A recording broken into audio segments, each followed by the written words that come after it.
All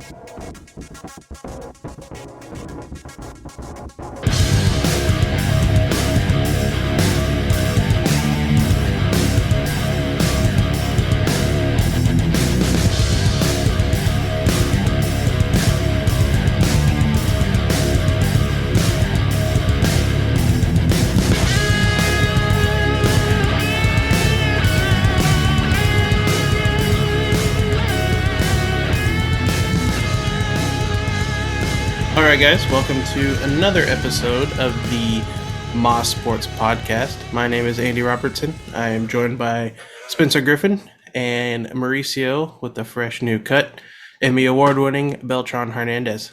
Today, we're going to play NCAA or ESPN College Hoops 2K5 with Josh Childress on the cover from Sanford.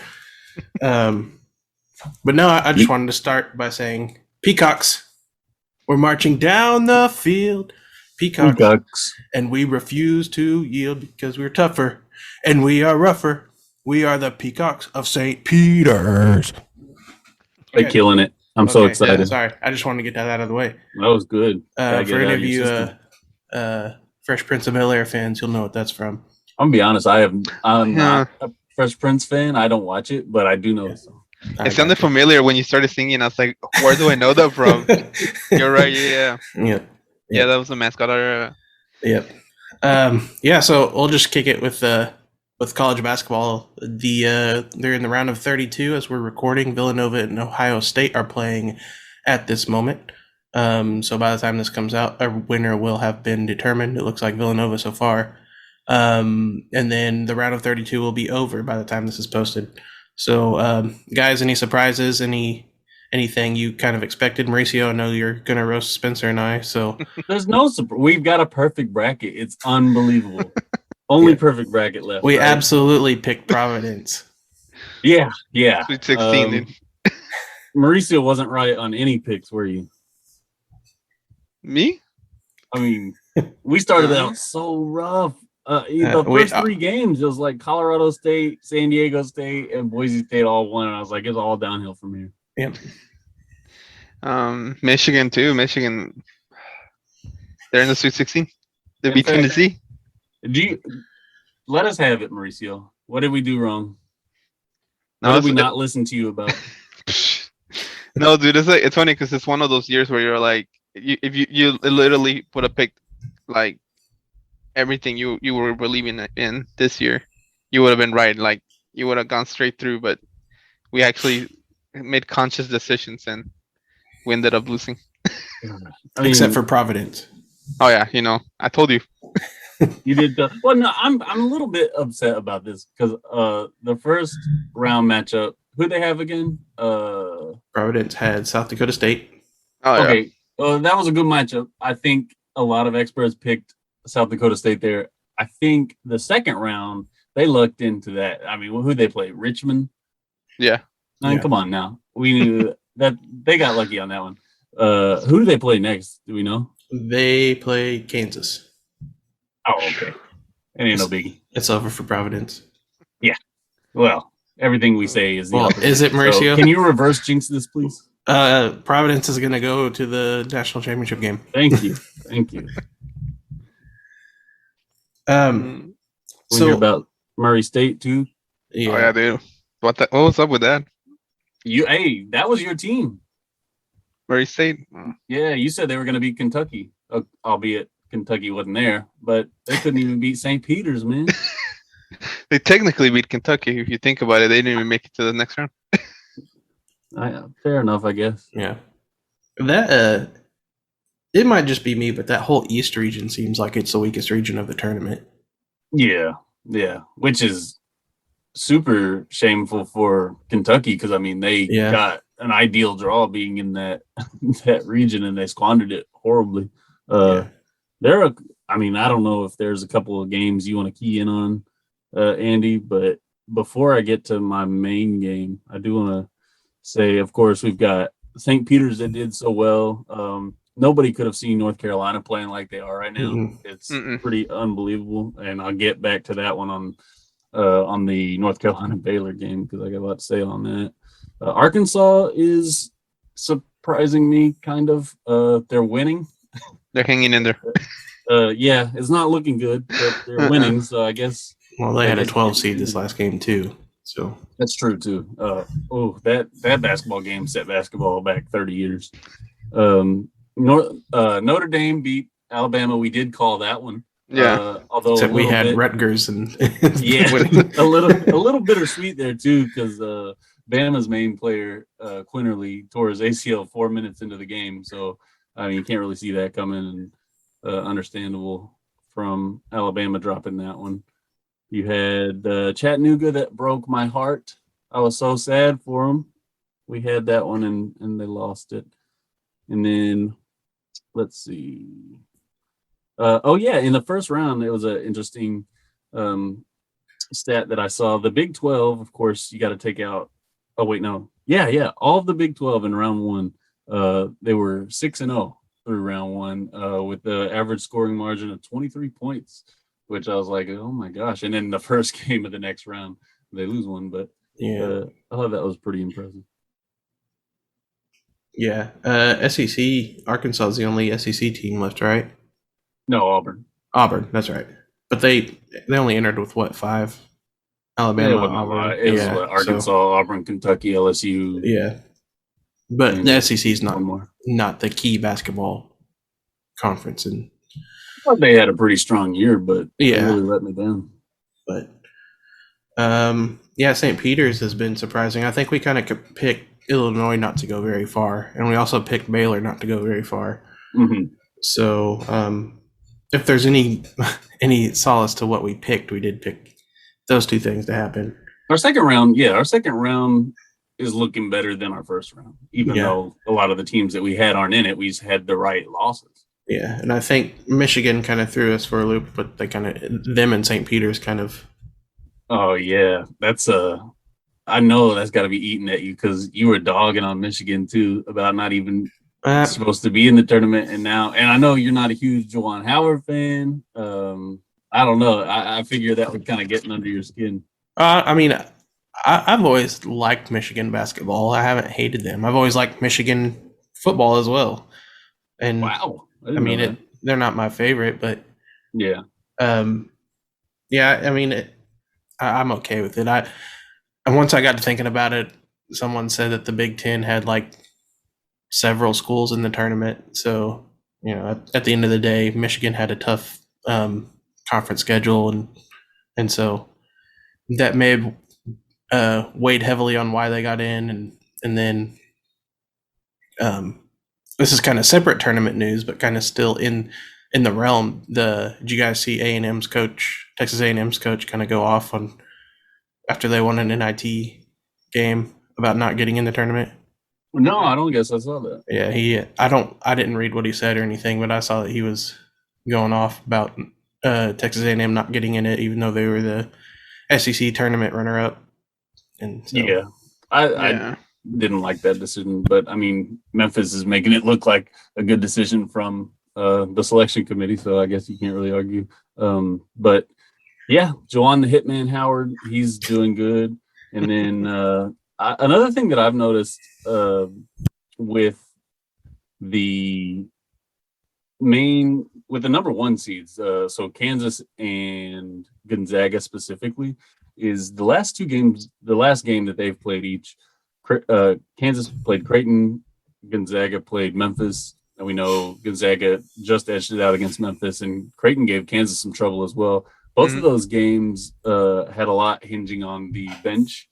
So with 2.5 minutes left, I wrote this stat down, and we'll see.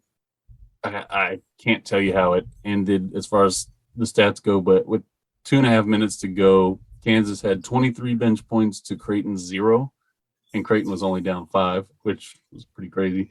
And then in the Gonzaga-Memphis game, Memphis outscored the Gonzaga bench 31-2 and still lost. So it looks like Gonzaga could be pretty susceptible to an attack if they don't have enough depth. And I'm thinking about the Arkansas game, of course. Arkansas about to have to play them. I'm thinking if they can get physical with Chet, because he doesn't do well against physicality.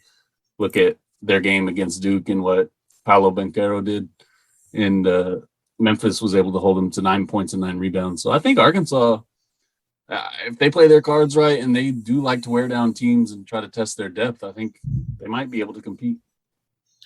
Arkansas's only been using a 7-man rotation though, so. But those, I know, must definitely keeps those dudes in shape though. I mean, they could run a full court press all game and they would still be able to finish the game out. Yeah. How close do you think that Gonzaga game's gonna be? I bet it'll be single digits at least. Yeah. I don't know. I have a feeling that it's either gonna be like really close or it's gonna be like that A&M like the SC tournament game against A&M. No. Yeah. So I'm just like, man. Surely they can't go out like that. Just depends on if Arkansas can shoot the ball. Yeah. They haven't yet. Yeah. So, Mauricio, what do you think about your Houston Cougars being in the tournament still? Just beat Illinois. Yeah, dude, I saw that. I was like, I thought it was gonna be more. I don't know. I thought they were gonna have a harder time with Illinois, but they did it pretty handily. I was like, oh, yeah. And now, I mean, they could if Arizona makes it after past CCU today. It's actually gonna be a really good game. I think. Yeah. They could beat Arizona. That'll be a good matchup. Yeah, dude. And we talked about St. Peter's earlier. I meant to mention their offense is now up to number 28 on Ken Palm. So even though I know that seems like a Cinderella team, but even the stats back it up that they can certainly compete. Their offense is so silky smooth. They pass it around well. They run sets super well, set screens. I mean, it's a technical coach's dream. They have that guy with a stash running around. That guy does have a 6 stash. He and Drew Timme from Gonzaga are both rocking the stash big time. I saw the post-game interview with Drew Timme, and he was censoring himself. Yeah, I had to. I don't give a flying F. The one game I did want to talk about, and I don't know if you guys had a chance to watch the whole game or not, was the Baylor versus North Carolina game. Did you guys see that? I know I sent you guys some stats about it. I saw the end of it. I think we were putting a kid to bed at that time. So yeah, it was the best but ugliest game I think I'd ever seen. Maybe the worst officiated game in the tournament so far too. There was a total of 53 fouls, 65 free throws, and only 58 field goals made between the teams. So there was zero momentum. We saw Caleb Love fouled out. That was a guy Andy had on his draft. We saw Manick got ejected for an elbow. Several players fouled out. I couldn't even tell you the number. And I was looking at stats because I was curious, like, how many fouls is too many fouls? Because surely that's an anomaly, right? And I know it was an overtime game, but I looked it up, and the worst offender for average fouls per game was Abilene Christian, and they had 22 fouls per game called on them. So their games were slow. Yeah. So I mean, like, I don't know. Like, it's even if you put two of the worst offenders against each other, it wouldn't equal that number. So something's got to give there. They were just calling everything. It was super, super annoying to watch. And I don't know. You should think. I mean, be thankful you didn't have to watch it, but at the same time, it was super exciting because they stormed back 25 down after Manick got ejected. So yeah, I did lose a player during that too. Yeah, I feel like there's usually not a good middle ground of officiating. Sometimes it's either they don't call enough or they call way too much. It seems like, at least whenever I've been covering basketball games or watching them, I guess, it just doesn't seem like there's a good middle ground to me. I'd rather them not call enough than call too much. Personally. Yeah, right. Yeah, I agree. Mauricio, you're going to love this segment because I am about to be full of excuses. If you have any tinfoil, put it on your head because it is conspiracy time, and I am drafting a letter to the NCAA because we have – there you go. It's something. We have got a bit of a controversy here because everybody's noticed the new ball that they've been using throughout the tournament, right? So you guys have been watching, and I was like, this bright orange basketball looks like the ones you get from Walmart. And people have been commenting on it. And I got to thinking and doing a little bit of research, like, why would you introduce that ball now? Like, this is the worst timing ever. Turns out, though, that they were actually available during the season. And teams could have used it, but they're allowed to use their own different balls. So I guess money talks in that sense. They have to use, like, if you're sponsored by Adidas or Nike or whoever, you're probably going to use their ball for money reasons. Yeah. I saw where Bill Self he's got a rack of like 15 different balls, and they practice with the different ones depending on the matchups coming up. This year, the new ball that they introduced is the Wilson Evo NXT. And so I was looking to see what schools use what balls. Mostly Big Ten is Nike and Adidas. In the SEC, Auburn, Mississippi State, and South Carolina all use Wilson, which is the tournament ball. A&M uses Adidas, and everyone else uses Nike. And then I looked at a ESPN article. The one I was talking about, Bill Self, was from 2019 about home court advantage and basketballs.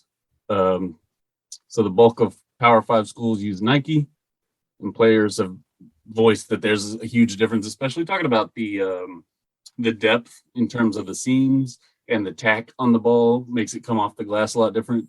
And it, apparently, based on the numbers, it leads to a lot more difference in 2-point field goal percentage rather than 3-point field goal percentage. And I think that has to do with how that ball does come off the glass.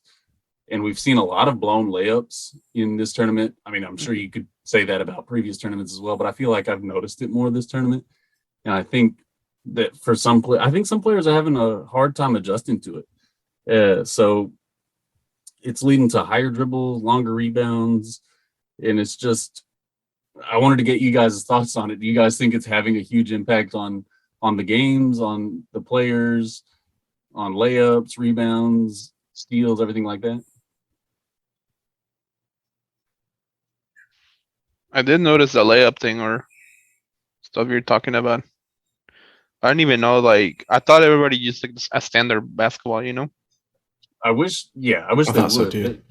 But when I was reading it, I guess it's just a big money thing. I mean, you've got different teams sponsored by different brands, so they want them to use their ball, and I guess I get that. And there's been other arguments that during the regular season you can have a huge advantage if you use kind of an obscure ball as long as it meets the requirements of the NCAA that other teams might not be used to. So when they come into your home gym, they're not going to shoot as well. But at the same time, you get into tournament play and it's going to affect you. So it seems odd, and I don't know. It seems like something that needs to be fixed. Yeah. Everyone needs the same ball. I know whenever they've changed the baseball during MLB season, there's always been talk about why this change, like the grip feels different and all that stuff. So I can definitely see it taking an effect, but also at the same time, it's kind of like, well, I mean, it's a basketball. Yeah, but I mean, can see that argument. Yeah, but I can also see, like, you're practicing with one ball throughout the year, playing with one ball throughout the year. I can see that it can be different, but I don't know.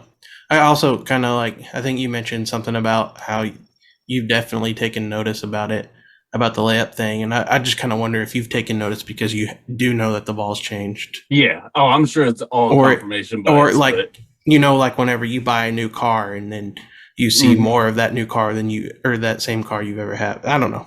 I mean, I'm not trying to. You're exactly right. I'm not trying to downplay it. I'm just. I bet you're exactly right.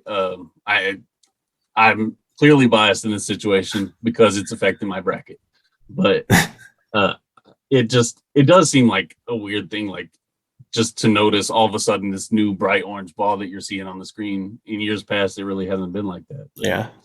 In moving into a different realm of college basketball, but still in the tournament, what is the scoring update on our draft? Yeah, so currently round 32, I think I have the most players that have yet to play in the round of 32. I have 4 left to play today. Spencer, I guess you have 4, but one of them is playing right now. Mauricio, you have 2 left and one is playing right now. So scoring update. Mauricio lost his number one pick early. Yeah, I lost mine today. So currently, it's Spencer. You're leading 254. Mauricio has 237, and I have 216. But I still have several guys left to play, and so that's how that goes. Round one was pretty interesting. It was Spencer, you had led 166 to my 160 to Mauricio's 156. So we were all pretty close after the round of 62. So I thought about seeing if you guys wanted to do a punishment on who comes in last on that, but I don't know if you would agree to it. It depends on what it is. Well, both of you guys are a little more reserved, so I don't know. You probably wouldn't do it. I was going to say that you had to go Facebook Live and shoot until you made 5 consecutive free throws. In the spirit of March Madness. That's kind of easy for me. Oh, cocky. Okay. I just don't know where I'd put a basket or the camera. I can't. It doesn't matter. Yeah, I'll go over to your house. Yeah, do it. Mauricio, would you be okay with it? I think so. We just need to find a basket. Okay. I need to look in the neighborhood. Somebody has a basket. We have a loose agreement here. We'll see if it pans out. Cool. Sounds good. So have we wrapped college basketball? Yeah. We're not giving a bracket update because it's not necessary. Yeah, it's trash. Yeah, we've lost all credibility. I do want to ask though, real quick. Do you think St. Peter's, is this the end of the road for them, or do you think they can make it into the Elite Eight? Who they got? The winner of Texas and Purdue, which happens tonight. So by the time this is recorded, it'll be a good matchup. Yeah, that's not the worst matchup for them. Mm-mm. They could do it. Oh snap! Okay. Is that still the East region? Yeah. In Philly. Wow. You're right. It is pretty weak. I think. I don't know. I don't want to jinx them because we've been real bad about that. Yeah. So I'm not even going to talk about it. No more talking about it. Okay. Yeah. All right. Well, let's move into the NFL. Probably going to start a new meeting here in a minute already. Oh, goodness. Yeah, so this last week has been kind of crazy. The first topic we kind of have to talk about is Tom Brady. Last week I had mentioned that he had not yet officially filed his retirement paperwork. And fantastic edit, by the way. Thank you. The audio listeners didn't get to hear it.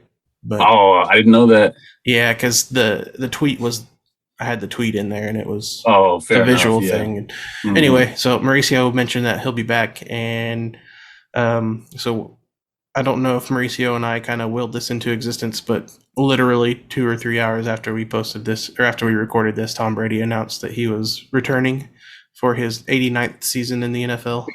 What always happens too is always right after we record, so we'll see what happens today too. Yeah. So, what do you guys think about that? What is your wheelhouse? I was like, I knew it was gonna happen. I knew it. I was like, it's too good to be true. It can be reality, and then sure enough, it happens. But in my mind, I'm like, what else is he playing for? Like, at this point, what do you have to prove? You won all these Super Bowls. You've won all these awards, all these stats, and everything. I mean, what's left? What's left? Yeah. I like what Andy sent us. He sent us the petition that somebody made for an age limit in the NFL. For real, dude. What's he gonna be? 45 this year? Yeah, 45. I think. On a personal level, I do feel sorry for like his wife and kids, because I'm sure they're looking to spending more time with him after he announced that. They were probably thinking, "Yay, we get to spend more time with Daddy Tom." But alas, apparently nothing more important than football. It's like, because if you think about it, his kids probably never see him. Yeah, half the year, like. Well, and I don't want to get into their family life too much, but probably their mom too, right? Doesn't she do a whole lot of? I mean, she's modeling, right? Mm-hmm. I know she makes more money than Tom. At one point, I heard that. She might not anymore, but you guys think the Bucs can still compete for a title? The NFC is weak. Besides Los Angeles, So I think they're a pretty good shot. Yeah. So they recently signed. They signed Chris Godwin back. Russell Gage was that's the name I was looking for. Yeah, I saw that. I don't think that's as big of a name, although I know Tom Brady can get the most out of him. But I think a lot of people made a bigger deal out of that one than they should have. And then there was a defensive player I feel like was maybe looking over. It may have been Stephon Gilmore. Maybe. That's unofficial, though. Yeah. But so I was looking at it. They did get Russell Gage, and then they re-upped with Chris Godwin, which I think we're going to talk about in a second. Leonard Fournette, Ndamukong Suh, William Golston, and Jason Pierre-Paul are still free agents. So take that what you will. The NFC South might be one of the worst divisions in football. So I think him coming back, seeing how weak that was, that might have been his decision to come back. I don't know, but after hearing all the big moves, though, like the names that you just dropped for the Bucs roster, just doesn't excite me, especially when you have so much going on, especially over in the other, well, not the other, but over in Denver and Kansas City and Oakland. I can't remember the name. Yeah. Oh, that's the other name I saw that the Bucs were interested in signing was Julio Jones. Oh yeah. Which I mean, he would play a quarter and then be out for 6 weeks, play another quarter, rinse and repeat. Yeah. So so we mentioned Chris Godwin. He signed a new contract. I think it was 3 years, $60 million. I think $20 million guaranteed. Do you guys think that moves the needle very much, or? I think it's $40 million guaranteed. Not that matters, it may be 40. He's been good for them, but hasn't he been injured quite a bit, or am I wrong on that? Yep, you're right. He hasn't played a full season in his career, apart from his first 2 seasons when he wasn't a starter. But when he has started, he's been a pretty good receiver. Again, he hasn't played more than 14 games in any season since 2019. And he tore his ACL toward the end of last season as well. So I don't know if he's going to miss time this upcoming season, but it's probably not looking like it's very good. It may not be a good, in my opinion, it may not be a good contract for them, but who knows? Yeah, I don't know if the season in general is going to be super favorable for him, because like I said, so many teams are making such big splash moves in the free agent market. I just can't see them. They're not keeping up right now, so I can't see it happening. And then Mauricio brought up, what does Brady have to prove? And if he comes back to a mediocre season, you got to wonder, like, what's going to go through his mind? Yeah, because he went out it was a respectable season this year. Yeah.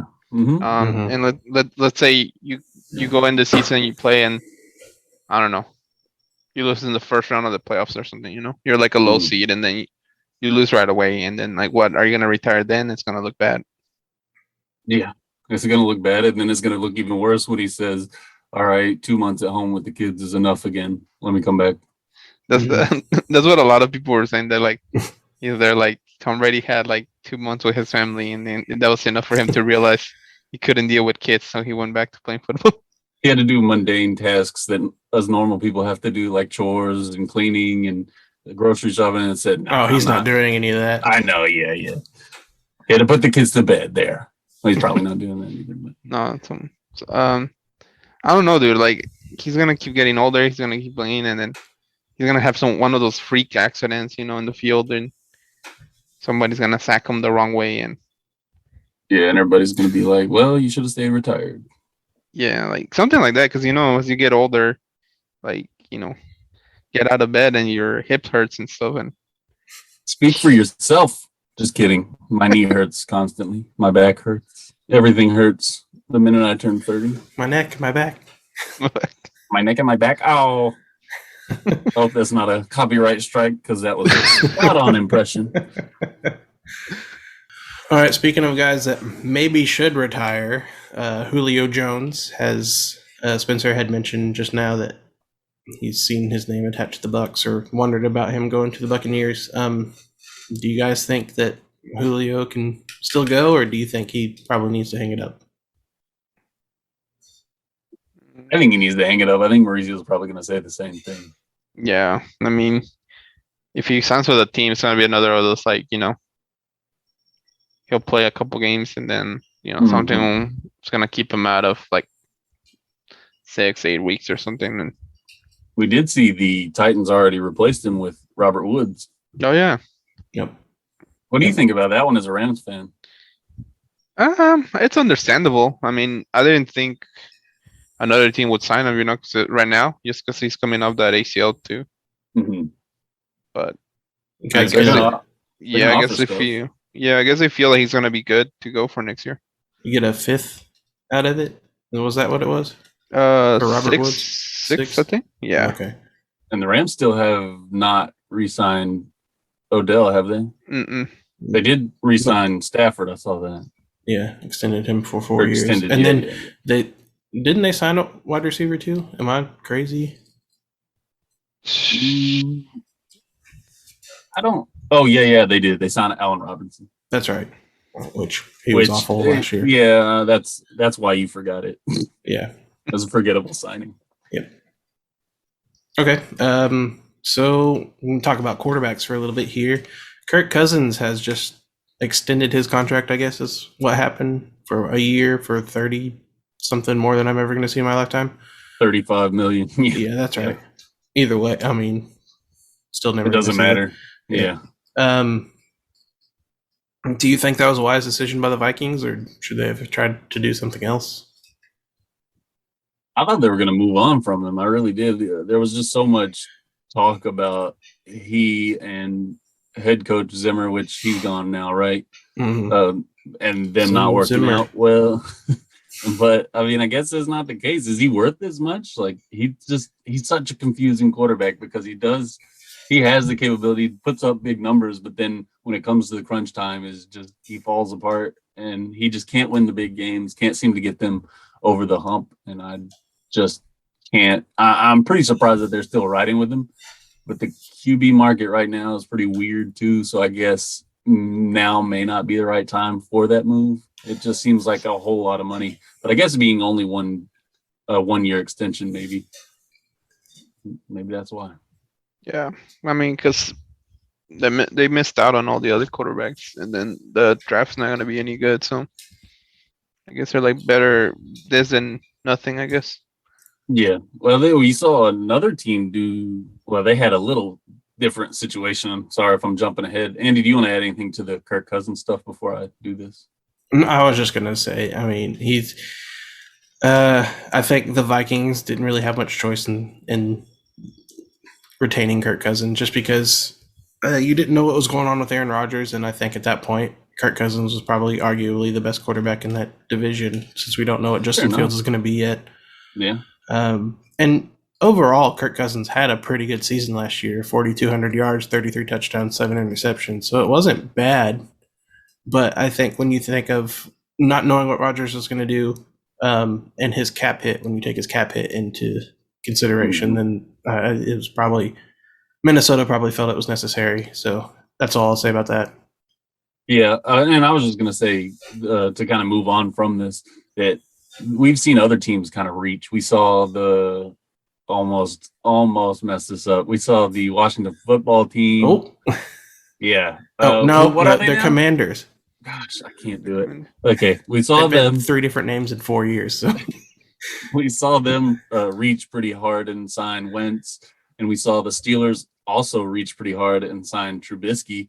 Of course, their situation is a little bit different. They need somebody because they can't roll with the backups that they've had, and obviously Big Ben retired. But when I saw that the Steelers got Trubisky, I was really happy because I was afraid that they were going to get somebody a lot better, maybe like a Rodgers or a Russell Wilson. But instead, they stuck with Mitch Trubisky, and I don't think that's going to go great for them. He's okay. He's pretty mediocre, but I mean, I don't know. Do you think they still look to draft a quarterback? Because I know Malik Willis has been mocked to them for a really long time.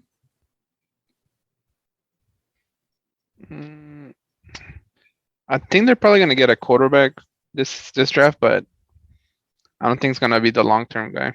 You think they'll have him sit behind Trubisky for a year or two? That, or I don't even, if they, let's say they do draft somebody this draft, like I don't even think that guy's probably gonna be like the long-term starter in the future either. Why draft him? Because they need somebody. They need some sort of backup. They need some sort of energy in that thing. Because like this is one of those things where like they should have planned this like years ago. Like kind of like, you know, like draft the protege that was gonna take over for Ben. Because you knew he was gonna go. He was like wobbling around the last couple like 5-7 years. It blew my mind that they didn't grab a quarterback last year. I couldn't believe it. Dude, there was like drafts. Like think about all the drafts. Like, you know, let's say 5-7 years.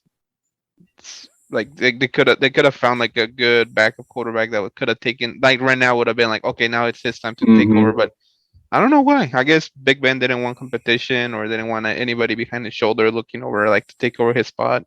Well, that's another thing too. Big Ben kind of screwed him by playing too long because they didn't. I mean, their loyalty to Big Ben, they didn't really have a choice but to start him. But they knew he was not at all what he used to be. So I was super happy when he didn't retire the year before last. I was like, yeah, go out and play. We can do that.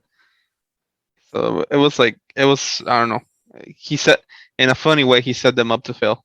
And I don't even think they need anybody just super great. So honestly, Trubisky may end up working out well because their defense is so mean that it don't really matter. You just have to have somebody that can keep it stable on offense.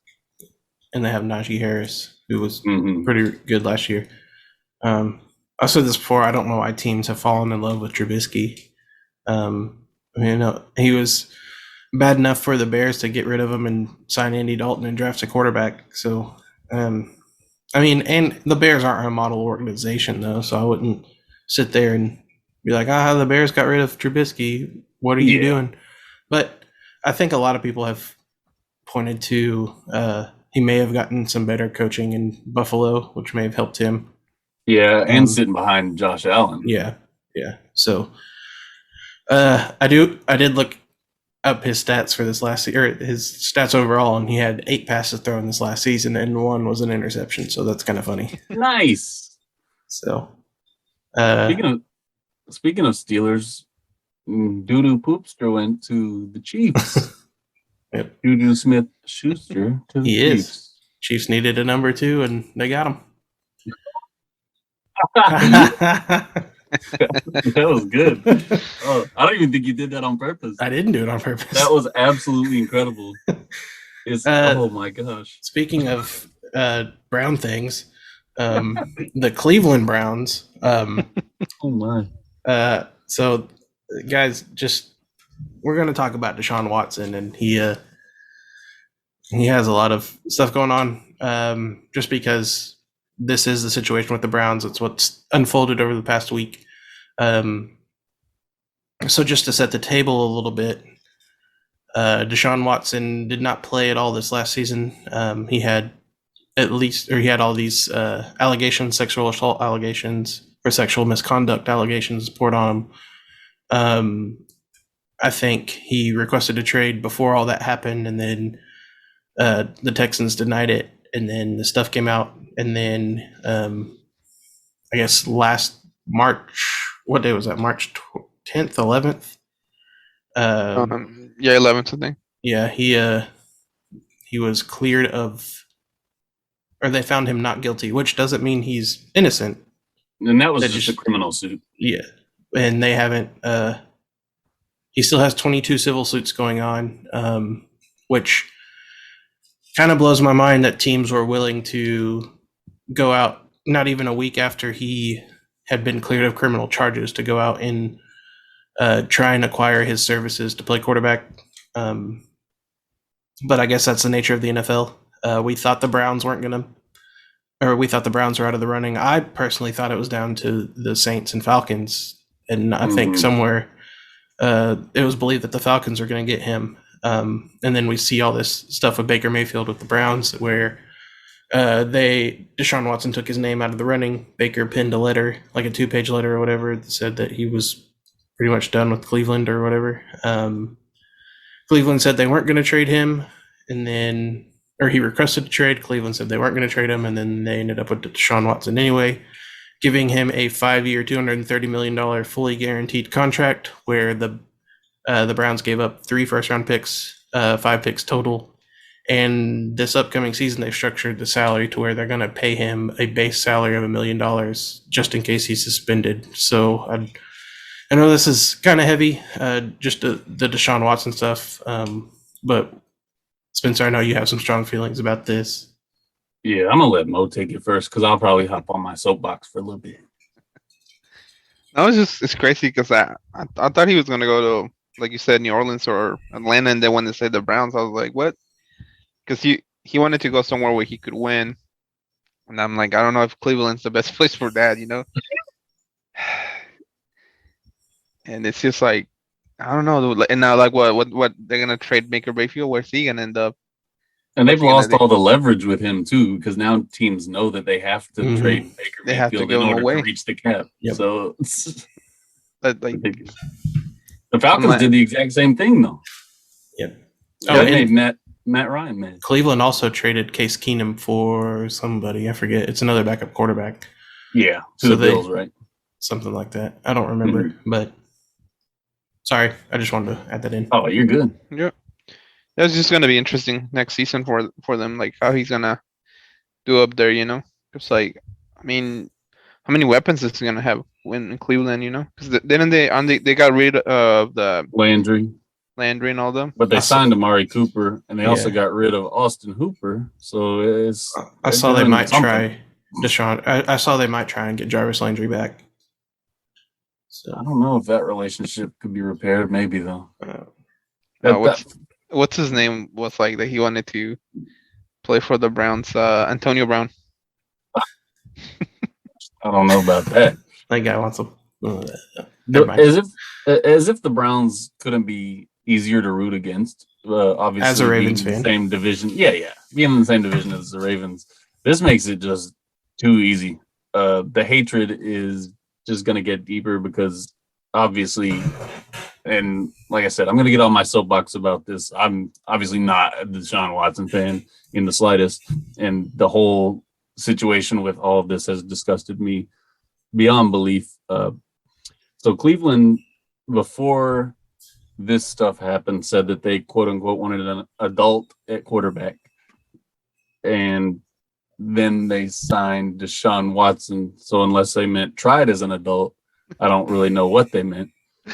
Honestly, it's just all of this disgusts me. We've talked about the examples in the past of sexual misconduct, and it kind of goes back to the Ridley stuff with him being suspended an entire season for something that can't even touch this. It doesn't even come close. So the NFL just don't seem to care too much about how players treat women. And I know I should trust the legal process. You talked about the criminal charges being dropped, but him escaping criminal charges for his past action just seems ludicrous to me, considering the number of allegations. And like I said, he'll be super easy to root against. And I didn't follow this situation super close at first because I just didn't care. I didn't care about him and where he went or anything like that. You talk about his contract and the way they structured it, and that made me want to throw up. That was absolutely disgusting because they know exactly what they're doing, skirting around the issue of 22 women alleging different things that he has done, and he gets all this money, a record amount of guaranteed money, $230 million, which was like the previous record was only $150 million. So he gets this record amount of money, no suspension yet. He's won one career playoff game, and he's enabled to hold up the entire offseason for this league after quitting on his team for a year, and then gets a $48 million raise.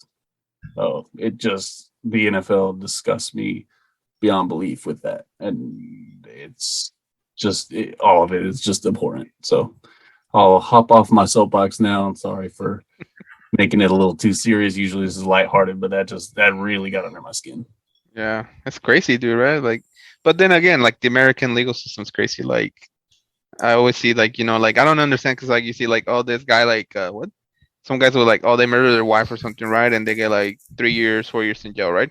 And then I see some other cases where like some guy shoplifted something. Yep. Or something like that, and he got like 20, caught with weed or something. Got 20 to 30 years in prison. I'm like, there's something going on. So it's like, I don't know. That's an entirely different issue there. It's just weird, I guess, like how you guys do stuff here in America. Yeah. And then we do kind of getting off of this, thank God.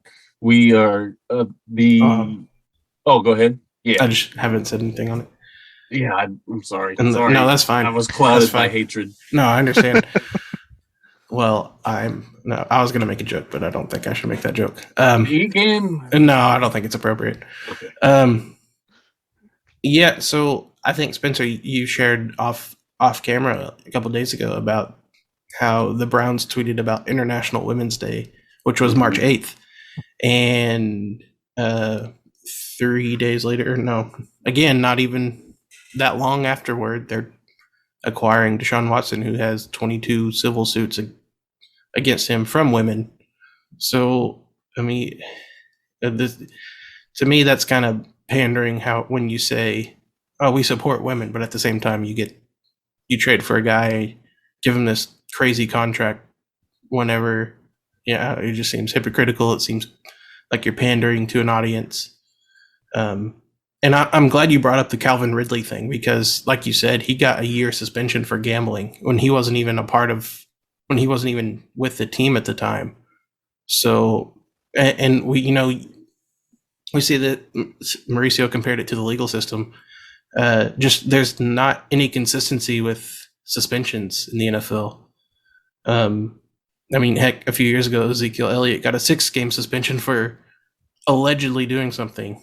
So I know there's just no consistency. It's a joke. Something needs to be fixed with this situation. So shouldn't they create like some sort of like level of like like an infraction level if it's your second infraction of a certain, or like maybe like this amount of suspension or stuff for like these type of crimes or stuff, right? Oh, I see. You're talking like say this is like a level 1 crime, this is like a level 2 crime. And there's many like anything above the severe, like it's like a full year or more. How embarrassing is it that we're talking about like the NFL having a set level of crimes? Like it's so bad amongst all the players that are doing this. But. Well, I just thought of this, and I apologize if this isn't a correlation, but so Spencer, you're probably more familiar with this, with the Ray Rice situation. Like, no team wanted to touch him after that stuff happened. Oh, right? They didn't. And so why is Deshaun Watson now getting, is it because he's video? Yeah, I think so. I think that was the only difference. What I was thinking. That's kind of what I was thinking, but it's still, is it because he's a quarterback? Is it? It doesn't. No, it doesn't have anything to do with that. It's all about the video. Right. Once that video was released about Ray Rice, there was no turning back. Once the public was able to see that, and not only that, somehow Roger Goodell still didn't get enough scrutiny for having seen the video before the public and not doing anything about it until that was released to the public. But yeah, it's all 100% about that video being released in optics. If there was a video of Deshaun Watson doing anything, 100% it would be the same situation. Nobody would touch him, but there's not. So. Right. Yep. Okay. So let's get on some lighthearted stuff and dog on the Jaguars a little bit, because Well, I was going to say before that real quick. Okay. Speaking of the quarterbacks that are kind of displaced in this situation, would be Matt Ryan and Baker Mayfield. I saw where Seattle is looking to add possibly either one of those guys now that they don't have Russell Wilson, and Indy seems to be the preferred location for Baker Mayfield. You guys think those would be good landing spots for those guys? Yeah, I have heard that the Colts and Matt Ryan tied to each other, and I know that's kind of natural with how everything's shaken out. But well, I think that would be a good fit, better than Baker. Oh yeah, I agree. That's kind of why I brought that up, because the Colts have done the veteran quarterback thing before with Phillip Rivers, and so I can definitely see that is working. That could work out for them. I'd love to see that, because they can compete. We've seen them do some good stuff with. They just need a good quarterback. Yeah, I mean, they've had crazy quarterback turnover. Oh yeah, and so the thing with Baker though is he played a lot of last year hurt. So it's kind of his fault though. Right, it is, but at the same time, like I don't know that we can say he was as bad as he was this past year. Yeah. Do we know if he's had a procedure to fix what was wrong with his shoulder? I think it was maybe a torn labrum or something. Yeah, surely he has. I don't know. I would hope so, because he played on that and he shouldn't have. He should have taken the time off, got it surgically repaired, gotten healthy. Instead, he kind of screwed the Browns a little bit trying to play through it, but I get the competitive nature of it. Yeah. Well, and okay, so I'm going to hop on the serious train a second again, just because. Yeah. I was really excited that we were off of it, but go ahead. I'm sorry, but I just want to mention, so the thing with the Browns, they wanted an adult quarterback. And, people say football's an emotional game, but then Baker's showing this emotion and stuff, and people are, the Browns said they want an adult quarterback. And I don't know. It just seems kind of crazy. I didn't understand that comment. But anyway, so he's kind of been hated on for his emotion, which in college a little bit, rightfully so. He acted out, it was a little immature, but as far as the NFL, I don't think he's had too many emotional issues other than wearing his heart on his sleeve. And I'm not a big Baker fan. I'm not a big Browns fan, but I think he's been kind of wrongly criticized about that. Yeah. So sorry, I just wanted to mention that real quick. No, you're good. We can definitely talk about the Jaguars now, because they're easy to dog on these days. Yeah. So the Jaguars free agency opened this last week, and the Jaguars have spent a ton of money. And I'm sure it's because of the turnaround. They're going from Urban Meyer, who had no NFL head coaching experience, who shouldn't have been an NFL head coach, as we've seen, bringing in Doug Peterson, who has won a Super Bowl.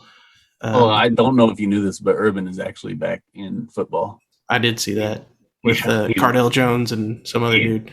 Okay, I just wanted to. But they signed. I know they signed Zay Jones for something stupid. Christian Kirk, Zay Jones, and let's see. They signed Evan Ingram, who is horrible at catching, even though he's a possession receiver. So confusing. Tight end. They released Miles Jack. They did, but they signed last season's NFL tackle leader, and apologize if I say these two names wrong. Foye Oluokun. I didn't think I heard about this. Foley Fatukasi. Again, apologize if I said those wrong. But they did cut Miles Jack, who was the team leader in Gesundheit, by the way. Tackle. Thank you. And Miles Jack is headed to the Steelers. So I'll just go ahead and say that, to me, it seems like, the Jaguars make some good moves, and then they take some steps back by signing a couple number 2 wide receivers for massive amounts of money. I don't know. I don't know that this makes the Jaguars much better. I don't think it does, because you still don't know what Trevor Lawrence is going to be. And so, which, I'm not a wrestling guy. I used to watch it. I used to watch it back in the day, and his language. The Jaguars owners own AEW, right? Yeah, and they seem to be killing it with that, and they just recently bought Ring of Honor, and so I don't understand. They're killing it in that area, but then they're just doing so bad in football. I don't understand. They got a lot going on, because they also have those soccer teams in England too. So there's just a lot. Yeah. I don't know. There's a lot of going on. I guess you can't really spend all your time on the Jaguars. Yeah. I don't think I have issues with most of these moves as far as who they've signed. I didn't realize they had gotten the leading tackler in the league. That makes the Miles Jack thing a lot better. Although I wish he wouldn't have went to the Steelers, because it obviously sucks. But the Christian Kirk, I really like the Christian Kirk signing if you take away the money. Yeah. That's where it gets ridiculous. 4 years, $72 million. With Julio Jones being released, that makes him the second highest paid wide receiver in the league. And his best year of receiving to date was 77 receptions for 982 yards and 5 touchdowns, which, you can argue that he was on a team loaded with receivers on the Cardinals, but still, that's a lot of stock and a lot of risk. Well, that's also after DeAndre Hopkins got hurt too, so those numbers are a little padded. I don't know. That just seems like a huge leap of faith for an unproven guy like that. And then you've mentioned obviously the Zay Jones, whose best season was in 2018 when he had 652 yards. And then the Evan Ingram one, I don't mind as much. I know he gets clowned on for not catching, but his numbers are super great. When he does catch the ball, he does super good things. So he hasn't been in the best situations either. He hasn't. The Giants those last couple of years. He's got a lot better quarterback throwing to him now. Oh, yeah. But yeah, it's that 4-year, $72 million head scratcher that gets me. When you think that because he's the second highest paid receiver now behind, I believe, DeAndre Hopkins. You think about wide receivers like... Oh, no. It's not DeAndre Hopkins anymore. Oh, is it? Devontae Adams. Oh, duh. That's right. We'll get to him. Stuff has happened. But when you think about him making more than receivers like Cooper Kupp and Mike Evans, Chris Godwin, things like that, it just seems crazy because those guys have proven themselves to be elite threats down the field, but not this guy. You like these moves, Mauricio? I like the Adams move to the Raiders. Oh, okay. Well, I was talking about the Jaguars. He wants to jump ahead. I don't blame him. We don't. I don't think the Jaguars are going to win more than, I don't know, let's see, 6-7 games maybe. Fair enough. That's a pretty good turnaround for him. Yeah. Oh, that's with a competent coach. Yeah. I would see that as a success, though. It's just you just gotta accept their fate. It's like, for the rest of their history, they're just gonna be those. I don't know about the rest of the history. Yeah. You're probably that's a long time. You said what probably a Cleveland Browns fan said in 1988. They're like, it's not gonna be forever. No. And we're in 2022 when they only played the playoff once since then. And come on. No, I'm not. It's just reality. It's just reality. You said Jason Kidd was a better head coach than Greg Popovich, and that threw all of your credibility out the window in any sport. I'm not listening to you. I mean, it's just the truth, Spencer. It's the truth. I'm not accepting it. Let's talk about Devontae Adams. Just remember, 20 years from now, when we talk about the Jaguars again, and they're still terrible. You know what? I'll put a reminder in my phone. I will put a reminder. March 20th, 2022. Spencer said it can't be forever, and we'll reconvene in 20 years. To throw salt in the wound, Devontae Adams went to Mauricio's old team, the now Las Vegas Raiders. So glad that they moved to Las Vegas. So is Mauricio, and he is now what is he the highest paid now? Oh, he's the highest paid. Highest paid. I think he's highest he's paid. The highest. Yeah, he's the highest paid non-quarterback in the NFL. That's what it is. Yeah. Yep. What was his deal? Oh, I don't remember. I'll look it up. It's like 5 years. It's not a big deal. $29 million per something like that. After X million, it doesn't even matter. Oh yeah. But that continues to make that division just stupid good. They already re-signed Rodgers. They signed Russell Wilson. Wait. Juju Smith. In your notes, you confused me because you added Rodgers into that division. I think you did. Sure. Wait, into which one? Into the AFC West. Listen, I am not an expert when it comes to divisions. It's okay. I'm pretty bad at it. It's okay. So we'll ignore that. Okay, so Devontae Adams' contract, I'm looking at Sport Track right here. 2022, he'll get a base salary of $3.5 million, a $3.85 million signing bonus. So he only has a $8.1 million cap hit this year. For the first year? Yeah. Yep. And so what does he make the next year? It is 6.07 in base salary, 3.85 in signing, a 20 million, I don't know what this means, 20 million roster signing? I don't know. Basically, he's got to make the roster he's going to. Yeah. Anyway, so it incrementally goes up from there. By 2025, his base salary will be $35.64 million. Okay, that's about $500,000 more than I make, but yeah. So I did misspeak on the Rodgers stuff, but the division's still crazy strong. with, of course, the Chiefs, and then the Chargers have added J.C. Jackson, as well as, didn't they add somebody else? It's, I don't know if anybody should know this. It's Mauricio. Chargers add anybody, Mauricio? I could have swore they solidified their defense. Khalil Mack, there we go. We already talked about him last week. Yeah, we did. But I mean, with those additions and that division just seems to just be stacking up right now. Do you think Devontae Adams puts Derek Carr to the next level? I think the Raiders still need a new quarterback. Okay. Yeah. Well, there's some familiarity with Devontae Adams and Derek Carr because they both went to Fresno State. So they have that going for them. Which I'm trying to think. It was Amari Cooper. So the Raiders did have Amari Cooper a few years ago, which I know him and Devontae Adams aren't on the same level, but Derek Carr had a pretty good wide receiver and he put up some solid numbers. So now he's got a better wide receiver, and so I mean, it remains to be seen. The Raiders did sign Chandler Jones as well on the defensive end. And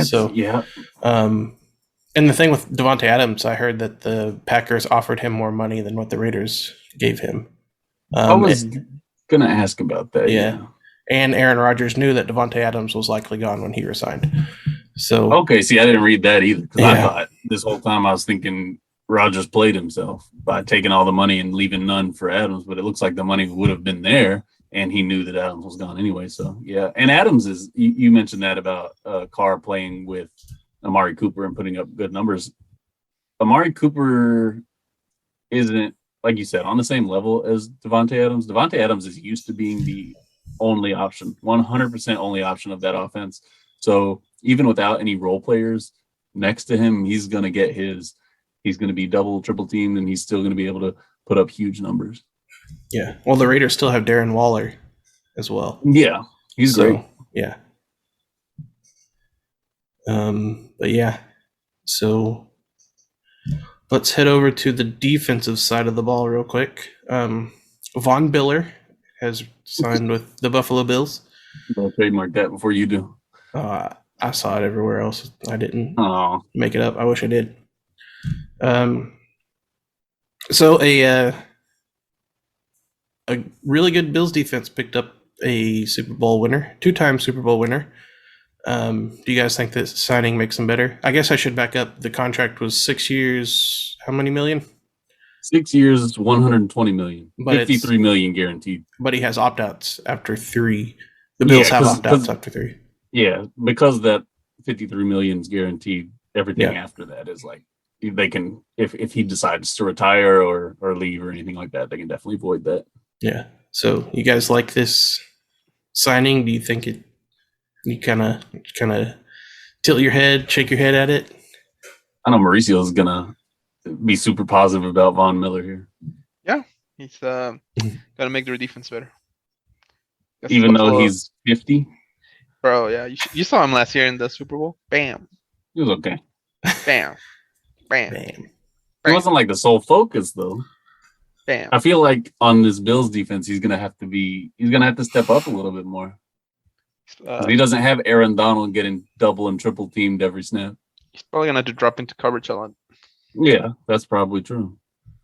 I personally don't think I like the guy. I think he's a great competitor. Off the field, he's fantastic, of course. I don't think he can still compete at a high level, though. I think he's getting a little up there in age. I'm actually a little surprised he's still playing. I thought he might have hung it up after that Super Bowl win, go out on top. But I guess he thinks he's got a little bit left in the tank. And I'm a little bit heartbroken because I know he mentioned the love of the city of Denver and wanting to return back to Denver. And I was really looking forward to the narrative of him leaving Denver to go to LA, winning a championship, and then coming back to Denver the next year. But it didn't happen like that. So I don't think John Elway likes him. Oh, really? I don't know. He's like, he took back to me. So sending him to LA. This is Mauricio making things up. You know, when John Elway goes out on the weekends and like they say he always shows up Monday like he's like half drunk. John. Mauricio loves to stir up drama. And he's like, I don't like him. He took back to me once, so we'll send him to LA.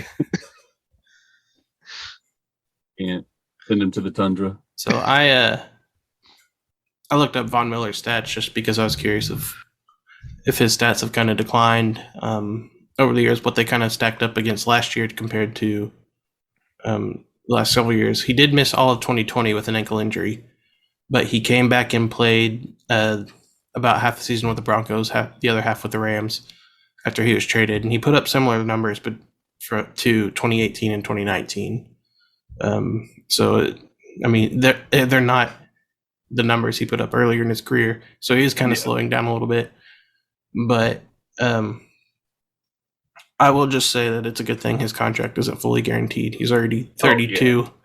I don't know that he'll be a contributor as major of a contributor at 38 as he will be at 33. So and I still go back to the fact that he's not got Aaron Donald to play alongside. I think that Aaron Donald just pulls all the gravity toward him. Obviously, offensive lines are going to key in on stopping him, and Von Miller will have his opportunities. Where that's not happening, will that be the same? Mauricio made a good point. He would probably drop back into coverage, but does he still have that speed and ability at that age to do that effectively? They're going to have him cover like the number one receiver on the other team.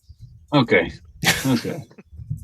No, I don't get that. Like, I see that a lot on I don't know if you notice that in Madden games sometimes.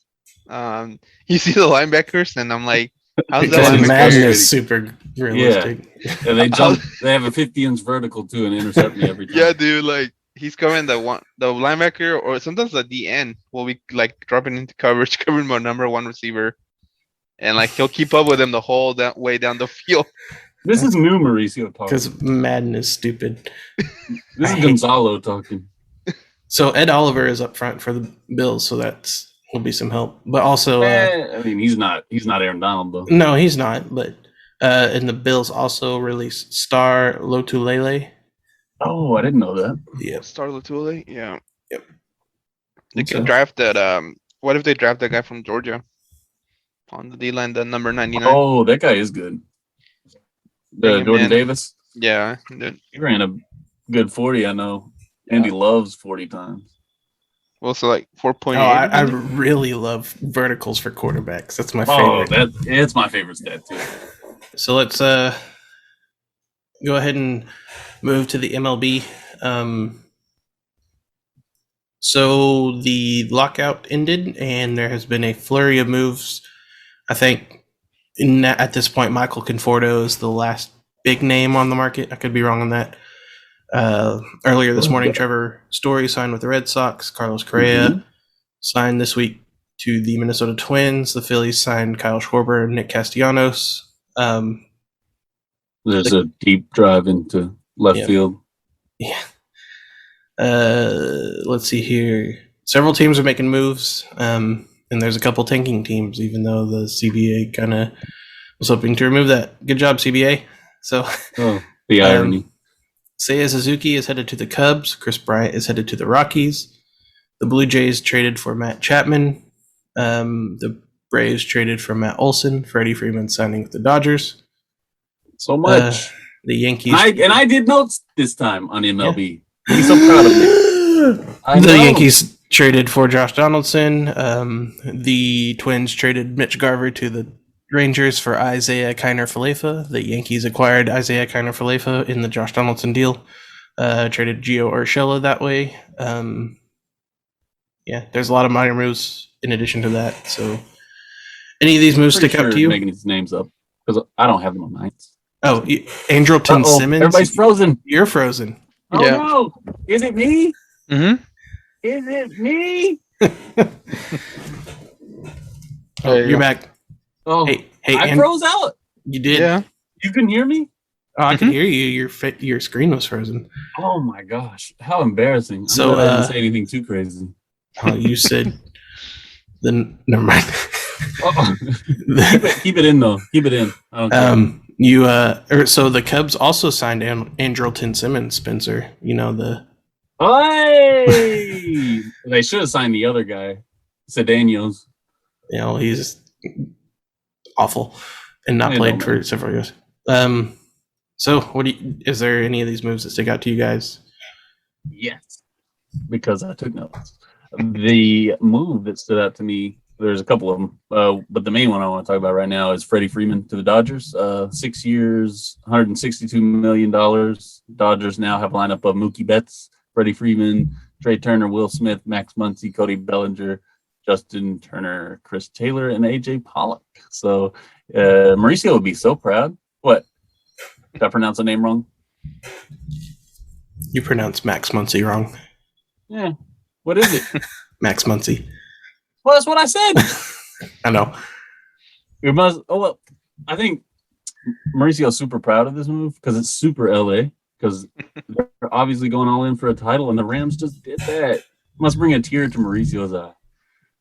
But the main thing I wanted to talk about is I wanted to hear Andy's take on the Freddie Freeman and Braves disconnect, because I know there's been a lot of talk about that and about whether, like, who's in the wrong there, because he obviously wanted to stay in Atlanta, and did his agent screw him over? Like, how all that went down. I don't. You probably have more of an insight on that than me. Yeah. So first, I'll just Mauricio. Do you like what the Dodgers did? Yeah. Since you're a LA guy. Anything to win championships. Yeah. Money's not an issue. Even if it's trading for Deshaun Watson. Yeah. If he can bat. Lord. Just kidding. Not that again. Yeah. So the Freddie Freeman thing. So there's not a whole lot of loyalty in either party these days. Yeah. We could talk about it like we talked about the transfer portal a couple weeks ago. Like, why are we mad at a team getting rid of a player if the player is going to go off and sign with another team? Like, So I don't know. Freddie Freeman's from California, so the move makes sense for him. Spencer's frozen again, and is he even here? I don't think so, right? I think he went out fully. Yeah. Anyway, I'll keep talking. Yeah. So I don't necessarily. Oh, he's back. I don't know what's going on. So if I freeze, just keep going. So I don't really. I mean, Freeman's from California. They traded for Matt Olson, who is from Georgia. So they got a Georgia guy, and I've heard in the past that the Atlanta Braves are big on Georgia guys. They'll try and get a lot of Georgia guys on their team. So people see Matt Olson as the younger Freddie Freeman, and so I can see that. I don't know. I guess I kind of like the move for the Braves, getting Matt Olson, replacing Freddie Freeman for Matt Olson, but that Dodgers lineup is just ridiculous. Yeah. I think my favorite part of this whole deal is the contract structure, because you sent off stream $57 million of that is deferred for 18 years from 2028 to 2024. So the Bobby Bonilla special, 2040. Yeah, sorry, the Bobby Bonilla special. I love it. I thought that was a thing of the past for the MLB. Apparently not.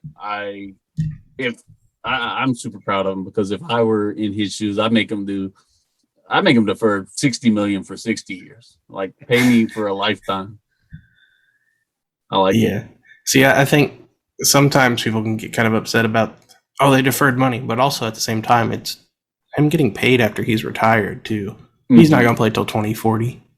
No, and I get it from both sides too, because obviously you've got the cash coming in, like you said, after he's already retired, and then on the other hand, the owners and the team doesn't have to front that cash up front, so it's a lower cap hit on the front end.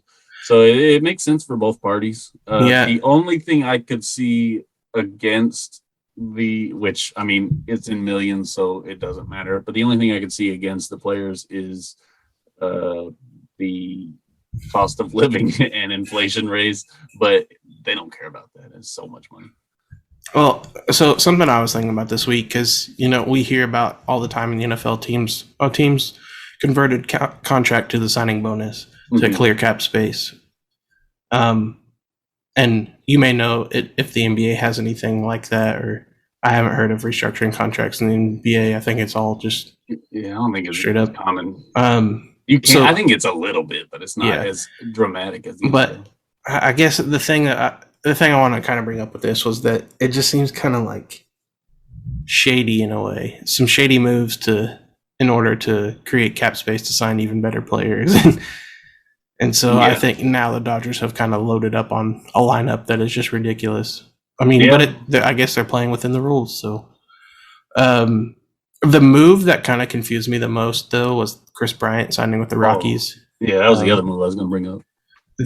So a couple of years ago, they traded, I guess it was last offseason, they traded Nolan Arenado to the Cardinals. And that was after Arenado was he was fed up with the Rockies not trying to compete. And they're still paying $50 million on that contract, too. They're still paying quite a bit. And then they just let Trevor Story go like it was nothing. And so the move confuses me because you sign Chris Bryant to all this money, but you're not close to competing, and then you are second richest deal in Rockies history. Yeah, I don't know. It is confusing. I wouldn't play for the Rockies. Yeah, well, on the same level, what about Correa to the Twins? Because a lot of people were thinking kind of a similar thing there. Not, I don't think as big as the Rockies situation, but I don't think the Twins they're not in a position to compete right now, are they? They play in a weak division. So the Indians are going to... Oh, I'm sorry. It's the Guardians now. Beep. It's the Guardians now. Sorry, that's been a recent change. You've been canceled so much. Well, I haven't said Guardians as much as... We haven't talked baseball as much as football, so it hasn't been. So the Guardian... Beep. So the Guardians are going to be awful. The Royals aren't going to be great. The Tigers are young and upcoming. So you really only have to worry about the White Sox there. And Correa's deal is opt-outs after the first and second season. I think it's opt-outs after every year of this contract now. So it's not short. It is short. Yeah, if he signs and is like, well, this is stupid, then, or if he has a monster year and wants to go get paid for a longer-term contract. Yeah. Well, I guess, too, it's not as much money as, like, the Chris Bryant deal, so. Yeah. A little different situation. Yep. What if, I think he wanted to leave Houston because, like, he knows, like, something big's going to happen. Well, I was going to ask you specifically, Mauricio, are you super happy that he left? Because now they might suck. Like, the best, like, that makes my September and October easier, so better, like. But no, it was the biggest deal, like, here in town, like all the TV stations were posting on social media, like, goodbyes and everything, and people, and then, like, in the newscast, they led with it, too. They're like, oh, it was, like, the biggest deal, like. Of course. But I'm like, he knows You're over here celebrating. I'm like, yeah. Don't go too hard. But, yeah, I mean, there's got to be something to it, Yeah.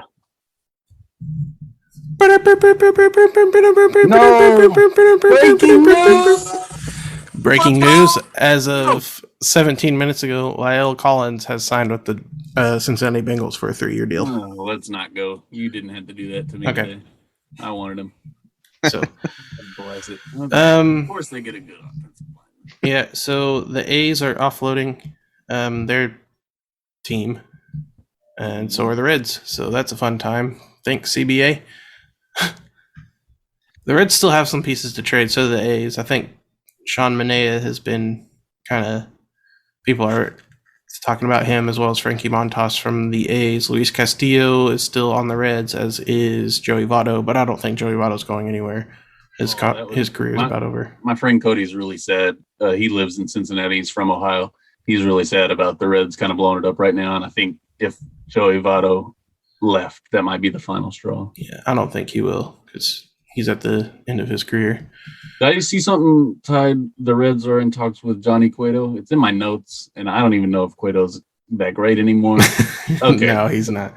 Well, he's kind of at the back of his career, and he's starting with the Reds. So if I recognize the name, he's probably old. Spencer going to talk about Albert Pujols in a minute. Hey, he used to be great. Him and Yadier Molina. I can't stand Yadier Molina.